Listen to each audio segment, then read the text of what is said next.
Hello there. Today we will be discussing Google Scholar, which is one of the most impressive and useful, yet lesser known Google tools, especially for students and teachers. Because Google Scholar contains a vast collection of scholarly literature, as well as virtually every peer-reviewed journal that's been published.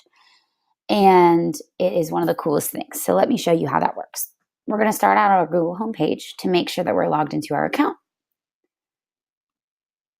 Now, since Google Scholar isn't in my apps, my main apps right here, I can click more and scroll down to find it, or I can just type Google Scholar into my homepage. And since I use it, it comes up quickly. So we're going to click on Google Scholar. Stand on the shoulders of giants is Google Scholar's motto, which kind of encapsulates that feeling of knowledge and a yearning for knowledge, which really is why Google Scholar is such a great tool. So from the main page, you can enter any phrase into the search bar to find literature about that topic. And you can specify whether you want to return results from case law or articles, and including patents. So we're going to search a few things to demonstrate to you all the different ways you can use Google Scholar. So again, you want to make sure you're logged in. And let's look up the telephone patent. I've looked up before. Now, what you'll get is a bunch of different patents, and it will sort your results by how often people cite a particular patent or how much it relates to what I typed in.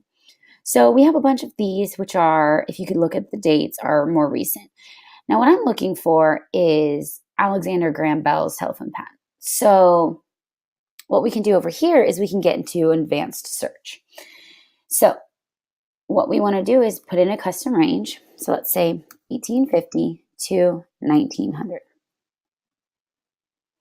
So now we can see here a bunch of different articles and patents for the telephone, the telegraph, etc. So right here we have, if you see Alexander Graham Bell right here, you can see his original patent for the telephone circuit. Over here, you'll see the publication number, type, date, all of this information, which is really helpful for citation, which we have a shortcut for. I'll show you in a second.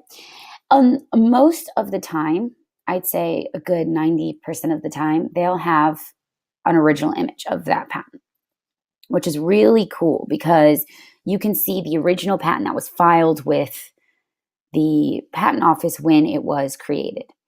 And if you scroll down, you also have the original text written by Alexander Graham Bell regarding this patent. So exactly what makes it unique to him. So we'll go down. And at the bottom, we can see other patents that cited this one, as well as articles and things like that.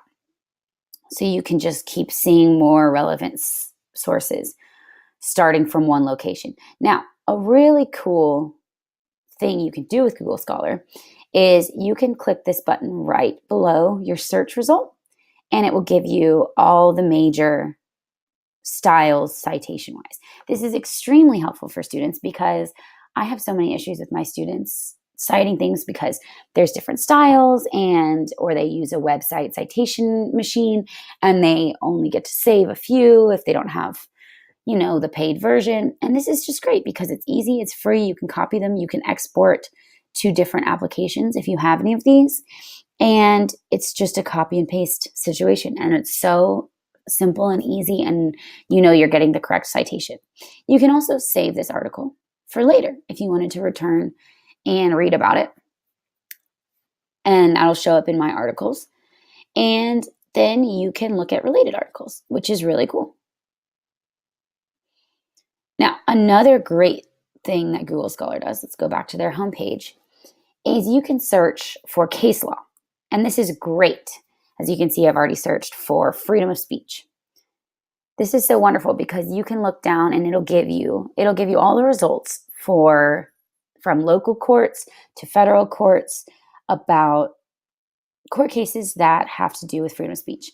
Now we have Tinker versus Des Moines Independent Community School District, which is the freedom of speech case where the kids went to school wearing armbands on their arms to demonstrate against the Vietnam War, and were told that they couldn't, and then it was brought to the Supreme Court.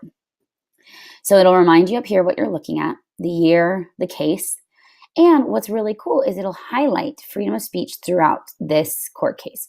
So you can kind of go to where you know you're going to get information.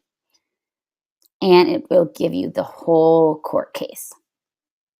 This is great for, students in the second grade, fourth grade, or looking up their first court cases, or law students looking up all of that.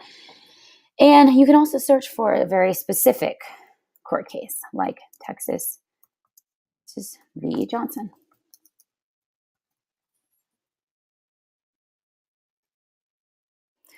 So you can look at specific court cases that have to do with freedom of speech. And it'll tell you exactly and how to cite it, as well as where this has been used. And that's very interesting because you can use this to go see other court cases where this judgment has had a sway on the outcome of another. Let's go back to our homepage here. You can also use advanced search, which will really narrow down your searches. If you want to learn about, telephone, you don't want to hear about mobile, you can search for that. And then you get the telephone cases, you get United States versus American Bell Telephone Company, you get a bunch of different cool things that you can research. Now, another really cool way you can use Google Scholar is by looking at metrics. Now, metrics will show you, based on the H5 index and H5 median, which are tools used to rank different scholarly sources, which publications are the most reputable right now. So across the board, in the English language, these are the top publications. So anything published by these are going to be very, very scientifically valid. And you can go different by categories as well as subcategories. So you can really narrow down your search to which publications are the most scholarly or what you want to search for. You can adjust your settings, your results per page, your languages, and your library links. And you can go back to My Library, which will show us what articles we've saved. And that's really great for research projects because you can do your initial research just finding sources, and then you can go back through and really break those down and read more about them. There is so much you can do with Google Scholar, and it's really, really neat. And I encourage you to go check it out and explore and learn more. Happy searching, and remember to always cite your sources, especially when Google Scholar makes it so easy for you.